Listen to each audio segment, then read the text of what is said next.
a todos e todas. É um prazer enorme estar participando desse evento. Estou satisfeita de ver o público presente. Queria agradecer a nossa equipe da SEAD, que é gigante, aí, todo mundo trabalhando para que isso saia o melhor possível e que as pessoas possam estar bem.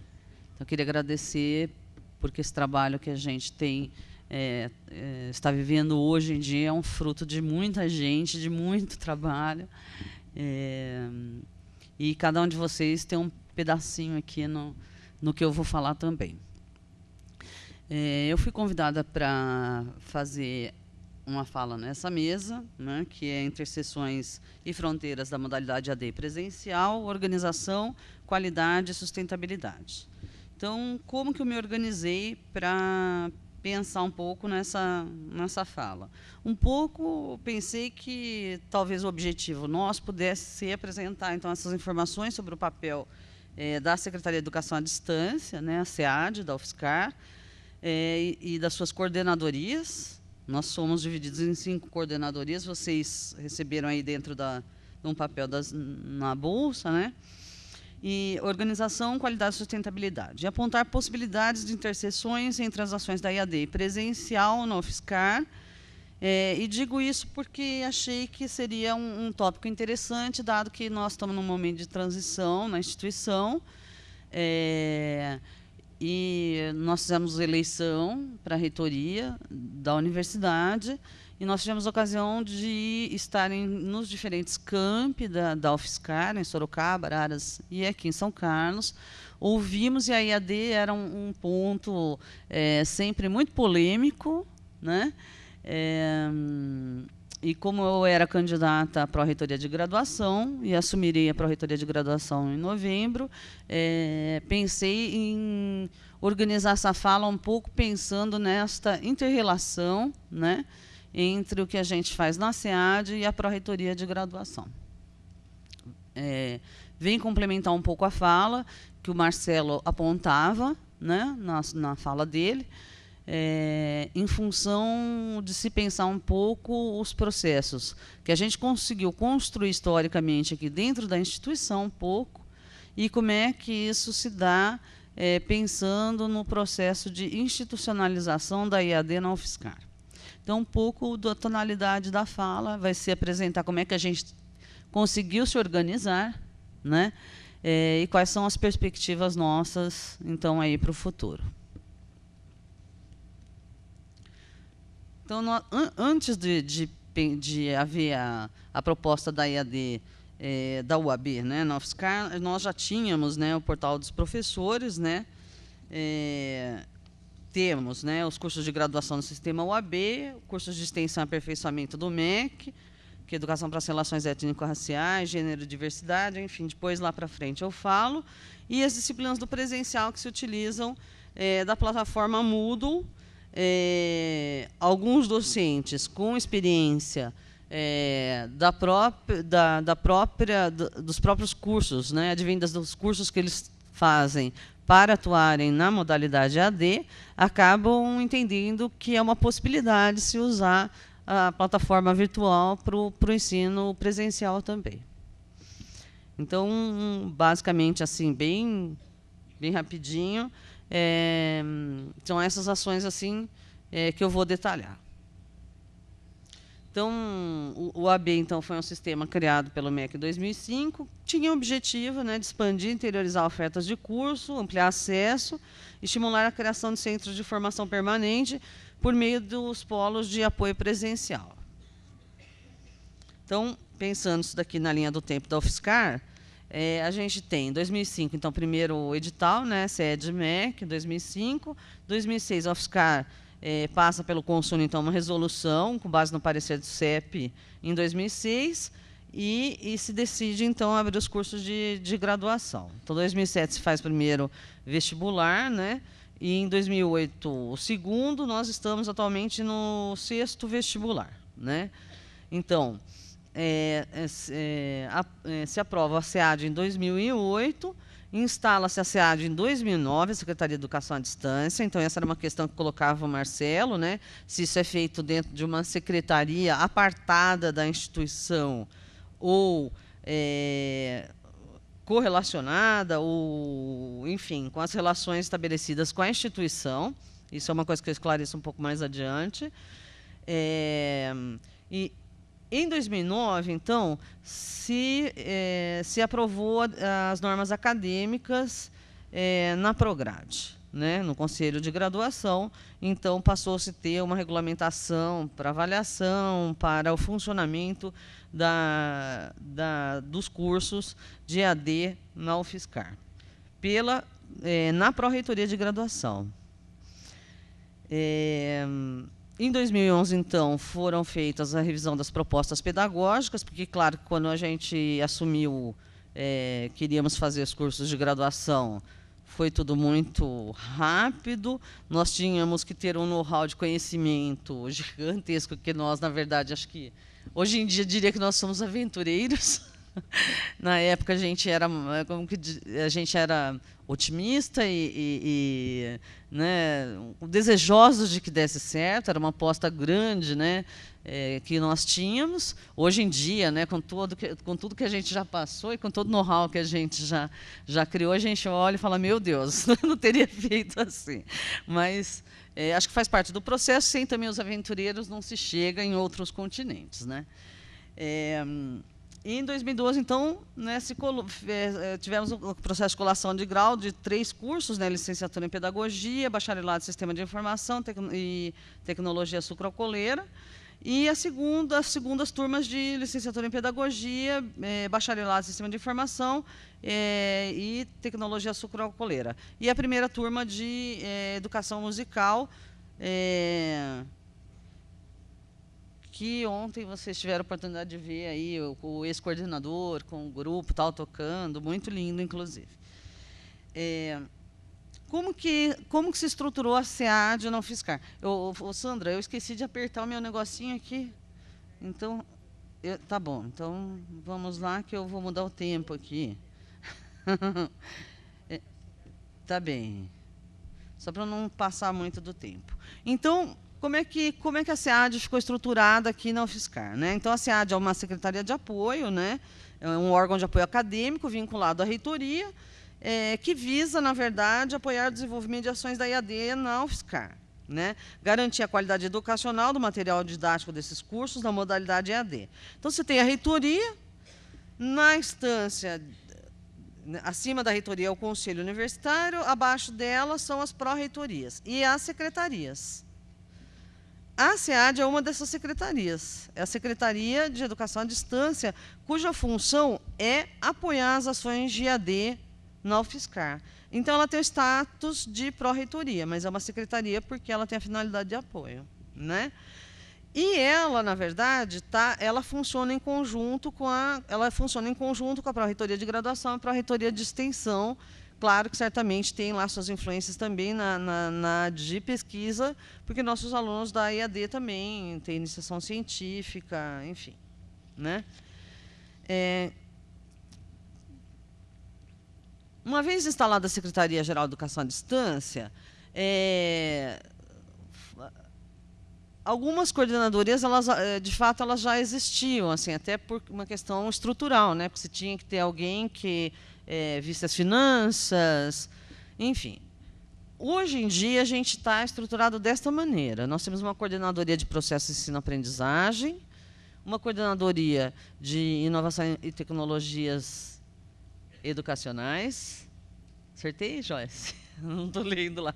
A coordenadoria de relações institucionais, a coordenadoria de desenvolvimento e aperfeiçoamento profissional e a coordenadoria de planejamento estratégico. Então, nós temos essas 5 coordenadorias. Cada um de nós, no caso, eu sou a coordenadora da coordenadoria de processo na aprendizagem, a Sandra é da coordenadoria de relações institucionais, a CAP atualmente está o professor Daniel Mil, a CIT com a professora Joyce Otsuka, lá, que está ali atrás, e a CODAP com a professora Márcia Rosenfeld, né? Essas coordenadorias, na verdade, elas foram pensadas para atuar. Isso aí é uma mania de pedagogo, né? Essa coisa estruturadinha assim, mania de pedagogo, porque ela não é, de fato, elas não funcionam muito assim, porque elas, como a gente trabalha tudo integrado, elas se correlacionam. Mas para a gente mostrar elas correlacionadas, vocês não vão entender nada. Então, eu pedagogicamente fui lá e estruturei coordenadoria por coordenadoria, para vocês terem clareza de como é que funciona isso, né?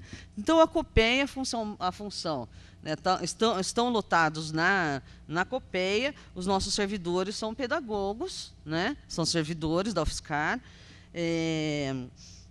e nós temos 3 setores: a de planejamento, acompanhamento e avaliação dos processos de ensino e aprendizagem. Então, um grupo trabalha com o planejamento, junto com as designers das disciplinas, né? A gente acompanha essas disciplinas em funcionamento, tanto no que diz respeito à participação de alunos, desempenho de tutores, materiais que estão em uso, e depois a gente, ao avaliar isso em processo, a avaliação final, não só feita pelos alunos e tutores e tal, a gente devolve como material a ser considerado para o replanejamento das disciplinas e dos cursos em geral, que a gente aí conversa com os coordenadores e o grupo de docentes, né? Então, a COPEA tem esse papel pedagógico de estar desde o planejamento até o replanejamento das disciplinas, atuando no funcionamento do que está pensado para os cursos em EAD na UFSCar, né? A CIT, vou ter que colocar o óculos, gente. Eu tiro e ponho óculos, porque quando é pequenininho eu não enxergo, quando é grande eu enxergo. A CIT, que é a Coordenadoria de Inovações em Tecnologias na Educação, ela tem dois setores, né? Uma de materiais didáticos. Isso aí a gente, assim, a CIT acho que é a maior coordenadoria que a gente tem, né? Até por conta da demanda que existe de trabalho aqui dentro. A coordenadoria de materiais didáticos é a que tem uma forte correlação com a gente. Inclusive, nós temos um servidor também, que é responsável por esse setor e que faz a correlação com a coordenadoria de processos na aprendizagem. E o grupo de TIs. Dentro do grupo de material didático, a gente tem o pessoal de linguagem escrita, audiovisual, webconferência e AVA, porque essas correlações elas são importantes de serem feitas, porque, pedagogicamente, não adianta você ter um audiovisual esteticamente bonito, não adianta você ter uma proposição de qualquer que seja uma inovação tecnológica, se ela não tiver uma finalidade educativa. Então, o que a gente tem feito, ou tem tentado fazer, né, é justamente fazer essas áreas conversarem com a pedagogia, com a educação, né? Então, a gente fala, tá, mas por que está sendo feito isso? Qual é o conceito que está sendo... qual é o conceito que se quer ensinar ou que se precisa aprender? Né? Porque são coisas diferentes. Então, é um pouco essa conversa que a gente está fazendo entre a Coordenadoria de Inovações e a Coordenadoria de Processos na Aprendizagem. E aí a gente tem a parte TI, que é desenvolvimento, infraestrutura e suporte, que é aqueles, assim, que a COPEA se relaciona muito fortemente, inclusive. A gente vive assim, por favor, socorre aqui, apaga todos os incêndios. Eles são os que salvam nossas vidas e que nos ensinam também. Porque eu acho que uma das coisas bem bacanas das interações entre as coordenadorias é que a gente tem a consciência de que nenhum de nós sabe mais do que o outro. A gente tem um conhecimento específico na educação, o pessoal do audiovisual tem o deles, os TIs têm outro, então a gente troca figurinha o tempo todo, e o tempo todo a gente está aprendendo. Né? Ontem mesmo estava conversando com o nosso responsável por webconferência, estava falando para ele que eu aprendi a mexer no computador com DOS, e que eu sabia a tabela ASCII de cabeça, porque eu precisava acentuar meus textos. Ele ficou rindo. É a vantagem da gente acompanhar a história, né?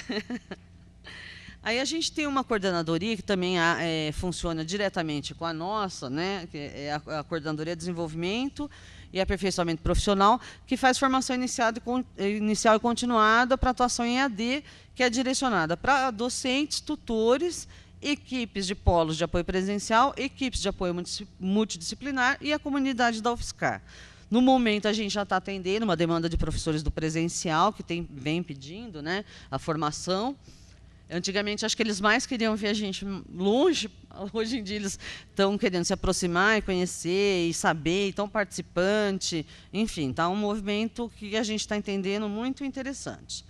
E a CORE que faz as relações institucionais, né, com a UFSCar e com o externo. Com a UFSCar, com os cursos de graduação, a Prograde, né, para a reitoria de graduação, principalmente no que diz respeito à divisão de controle acadêmico e o vestibular, que isso era uma das ações que colocava o Marcelo, né, se era ou não, se estava ou não dentro do sistema. Sim que estão. Então, e a Procuradoria Jurídica, porque a gente precisa sempre estar consultando tudo para não fazer coisas que não estejam, enfim, dentro dos padrões esperados. E a Fundação de Apoio Institucional, que é a nossa fundação, que cuida aí de uma parte importante do nosso, né, dos recursos, e o externo, que é o Polo de Apoio Presencial, prefeituras, empresas e instituições de ensino, então, aí dando esse suporte para a gente. Estou muito já no tempo, não? Tá bom. Então. Que ótimo. Então, a ideia agora é só descrever um pouquinho quais são o que a gente vem oferecendo, né, e quais são as nossas ações, né, ações formativas, ações de acessibilidade, porque pensando um pouco no que a gente tinha, que está colocando um pouco sobre sustentabilidade, né, qualidade e sustentabilidade. Então, de graduação, a gente tem os 5 cursos, né, licenciatura em Educação Musical, licenciatura em Pedagogia, bacharelado em Sistemas de Informação, bacharelado em Engenharia Ambiental, Tecnologia em Produção Sucroalcooleira. E extensão, aperfeiçoamento e especialização, a gente tem Educação Especial, Gênero e Diversidade, que esses são dados para professores da rede, né? Educação para as relações étnico-raciais e Gestão de Organização de Pessoas, que é principalmente focado para os nossos servidores. Então, dentro daquelas ações que eu havia apresentado no começo, nós temos, então, o Portal dos Professores, né, que está coordenado pela professora Aline Reale. É um espaço virtual para a formação de professores, né, para ações formativas, base para o desenvolvimento de projetos e atividades de intervenção por meio de tecnologias educacionais, principalmente voltado para professores do ensino fundamental, né, e é um contexto para o desenvolvimento de pesquisas relativas à aprendizagem e ao desenvolvimento profissional da docência. Eu gostaria que eu convido, né, que vocês acessem o portal, é www.portaldosprofessores.ufscar.br, porque há várias sessões lá e são oferecidos cursos o ano todo, e são cursos virtuais, né? Então, tem um curso de mentoria, onde há acompanhamento de professores do ensino fundamental, aparecem cursos para educação infantil, para séries iniciais, enfim, ali tem várias sessões, né? Então, tem a comunidade de educação infantil, biblioteca e publicação, galeria de vídeos, glossário educacional, traduzindo conhecimentos científicos em saberes escolares, pergunte para quem sabe, escolas em vitrine, agenda da educação e os cursos à distância. Então, isso é uma... Enfim, é grande, é gigante, então queria só passar alguns tópicos para conhecimento mesmo, né? Aí nós temos uma outra ação, além do Portal dos Professores, a gente tem o PAC. O PAC é um programa de aperfeiçoamento e capacitação continuada, né? Eu não vou ler detalhadamente, mas, basicamente, a ideia é não fazer um investimento, né, em cursos, né? Esses que estão apresentados aí foram dados em 2011, né, para equipes da SEAD, para docentes e tutores, para a comunidade UFSCar, tutores virtuais e tutores presenciais. Então, assim, toda vez que vai entrar um bloco de disciplinas novas, a gente convida os docentes a fazerem o curso de formação de professores. assim como os tutores também. O tutor obrigatoriamente tem que ter o curso, os professores, esse obrigatoriamente às vezes nem sempre acontece, né? Mas seria desejável que fosse, sim, né? E os tutores necessariamente têm que fazer o curso, né, de formação de tutoria. É um curso de... A gente está atualmente, agora em 2012, no de tutoria, a gente está na 19ª edição. Falei certo? Acho que sim. Então, em 2012, foram 500 e quase 600 pessoas formadas em 2011, e em 2012 nós estamos em, acho que 4,6 qualquer coisa, 400 e um tanto até o momento, né? Mas tem cursos aqui que estão em andamento.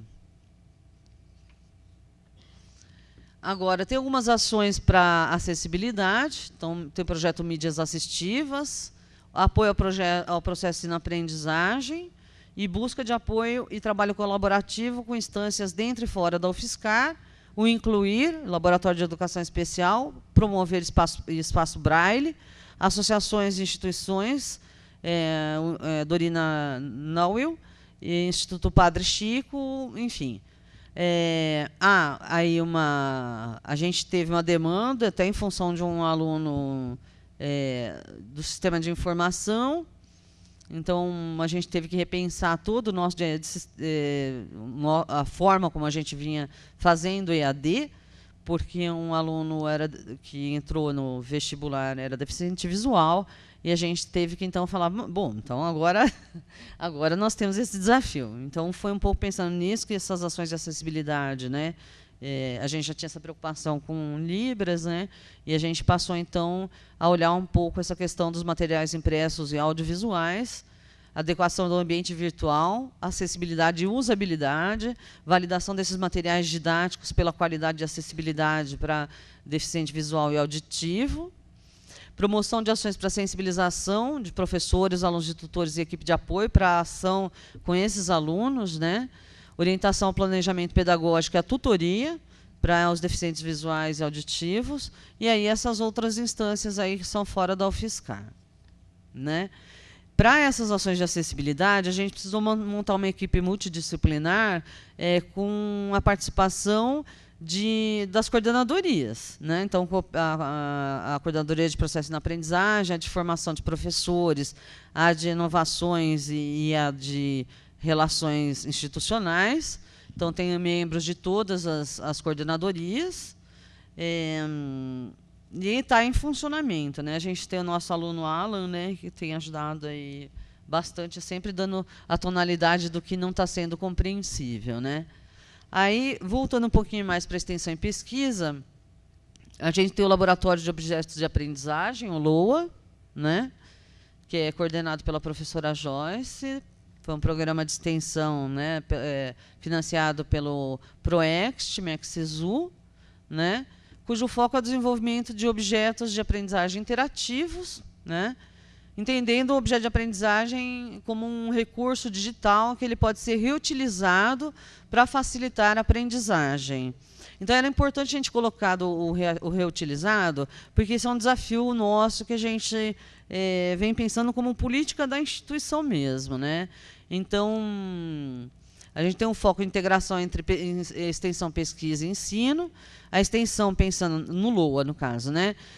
Desenvolvimento de jogos educacionais para o ensino médio, organização e publicação no LISA, que é o Livre Saber, que vocês vão ver logo na sequência, que é um repositório virtual, formação dos professores do ensino médio, a pesquisa, desenvolvimento de jogos educacionais, acessibilidade e efetividade do uso de jogos educacionais nas escolas, e ensino, formação complementar dos alunos bolsistas do programa, que são alunos da UFSCar que trabalham junto com professores do ensino médio para pensar em questões que estão correlacionadas a dificuldades que os professores veem nos seus alunos do ensino médio, de conceitos, de problemas, e aí este grupo vem e pensa em objetos de aprendizagem para atuar na escola. Então, quais são os desafios? É o uso efetivo desses objetos de aprendizagem na escola, a construção deles de modo que favoreçam a aprendizagem, uso de tecnologia de software livre HTML5, interatividade, reuso e acessibilidade. Eu não vou gastar nem isso, já estou no fim. Aí a gente tem o Livre Saber, que é um repositório digital público de materiais didáticos multimídia, né? Organização, preservação e compartilhamento dessas produções. Então, o Livre Saber é só entrar lá na SEAD, ele é aberto, né? Então, é só entrar na SEAD, no LISA. Vocês podem ver que os materiais estão todos disponíveis para qualquer um que quiser ver o que nós temos produzido. Então, agora um pouquinho pensando em políticas, né, quais são as perspectivas para a melhoria da integração entre as modalidades presencial e à distância. A gente sentiu bastante, né, como proposta na carta-programa que a gente fez, eu vou apresentar um pouco algumas questões que eu queria deixar também para a gente depois ou conversar, ou debater, ou sei lá, fica aí um pouco para eu pensar para as ações futuras, né? As perspectivas para a melhoria da integração entre a modalidade presencial e a distância, né? A gente colocou como meta na carta-programa o desenvolvimento e acompanhamento da EAD, propiciar que os projetos pedagógicos dos cursos presenciais contemplem, então, a regulamentação de atividades de ensino realizadas na modalidade à distância, aqueles 20% que o Marcelo Ferreira, da CAPES, colocou, já foi aprovada pelo Consune como política da instituição. A gente precisaria revisar as normas acadêmicas para que elas estivessem mais próximas do atendimento das necessidades da EAD, né? Mais próximas do que já estão, né? Critérios para o cômputo do esforço docente nas atividades de ensino, considerando as atividades de AD, que isso ainda não está, ampliar o programa de acessibilidade nos cursos, promover o sentimento de pertencimento do estudante em relação à instituição, que a gente acha que a gente ainda deixa a desejar nesse aspecto, né? E construir novas ações de integração dos alunos de AD em atividades com orientação de professores. Quando a gente fala construir novas ações, não é que elas não existem, elas já existem. Existem as CIEPs, os alunos da EAD participam do PIBIC, como os nossos alunos do presencial, participam de extensão, enfim, isso tudo a gente já consegue garantir. O que a gente vai querer talvez, pensar em novas ações para estimular que isso ocorra de forma mais permanente, né? Uma das coisas que o Marcelo colocou e que eu entendo que é importante retomar é a questão das políticas e os procedimentos institucionais, se eles estão ou não estão colocados no PDI. No caso da nossa instituição, está sim, né? E a EAD, né, essa disseminação institucional, se ela é um gueto na universidade, acho que a gente está no meio. Acho que a gente está no meio. A gente não é mais um gueto, eu acho que a gente era, sim, um gueto, e eu entendo que a gente caminha, né, cada vez mais para a abertura, já deu, né, para a abertura rumo a uma integração do presencial com a educação à distância. Desculpa se eu passei muito do meu horário aí.